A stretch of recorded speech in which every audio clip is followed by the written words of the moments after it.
In this video, we will be looking at when celebrating too early goes terribly wrong.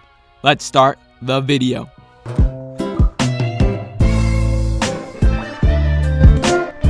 In sports, one of the most embarrassing things you can do is celebrate too early and having it backfire. All you have to do is wait for the play to be over and then you can celebrate all you want. When players do pull it off though, it can be a legendary moment. But when they don't, it is the opposite effect. One of the best premature celebrators in NFL history is Deshaun Jackson. One of his most memorable moments was in his rookie season during his second career start. Deshaun Jackson started off his rookie season great, catching for over 100 yards in his first ever game. Heading into week 2 against the Cowboys, he continued to play great. Now if we jump into the second quarter of that game, on first down with 7 minutes and 53 seconds left in the quarter, with the Eagles losing by 1. This is peak 2000s football. Playing in this game for the Eagles, we have a prime Donovan McNabb, Brian Westbrook, Brian Dawkins, and Andy Reid.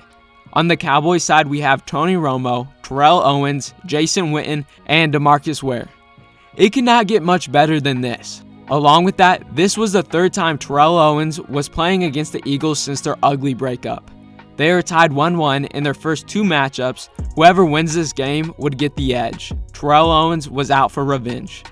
This is an exciting Cowboys team versus a great Eagles team on Monday Night Football.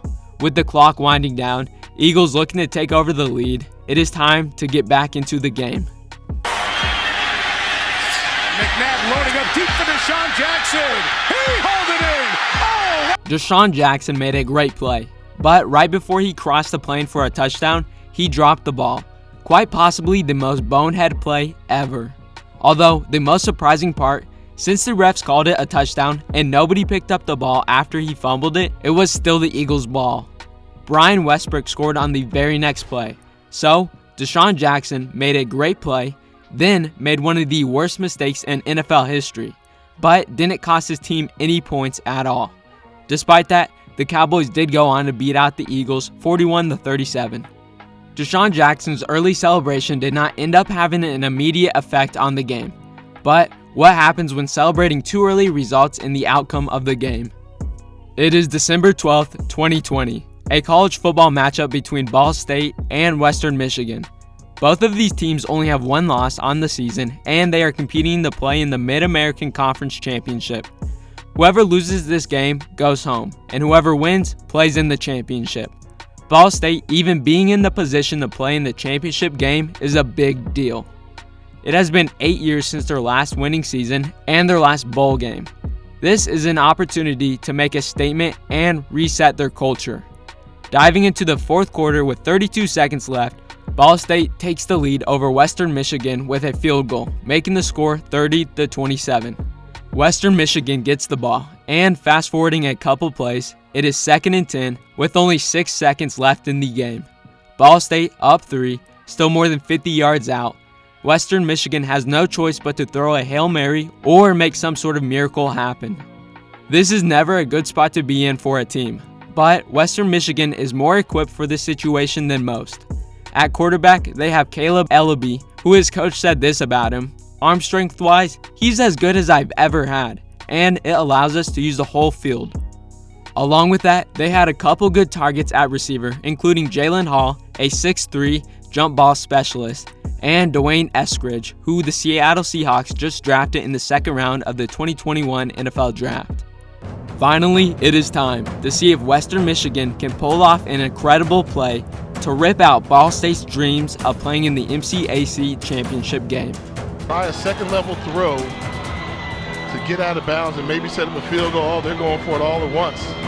Jefferson back to Ellaby, the quarterback. Here's Moore.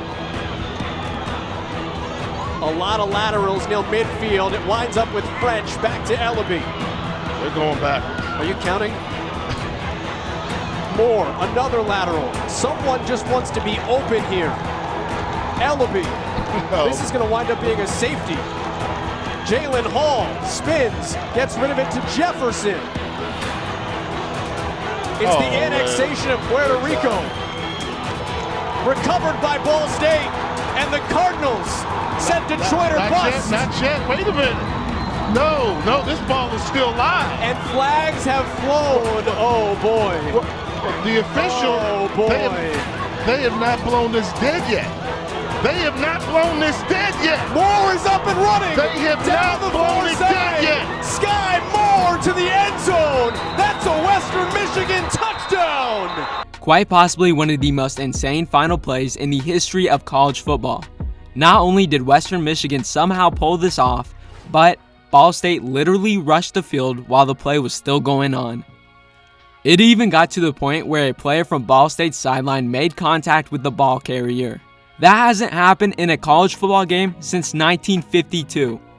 Ball State thought that they had won the game when Western Michigan fumbled the ball, but they celebrated it way too early.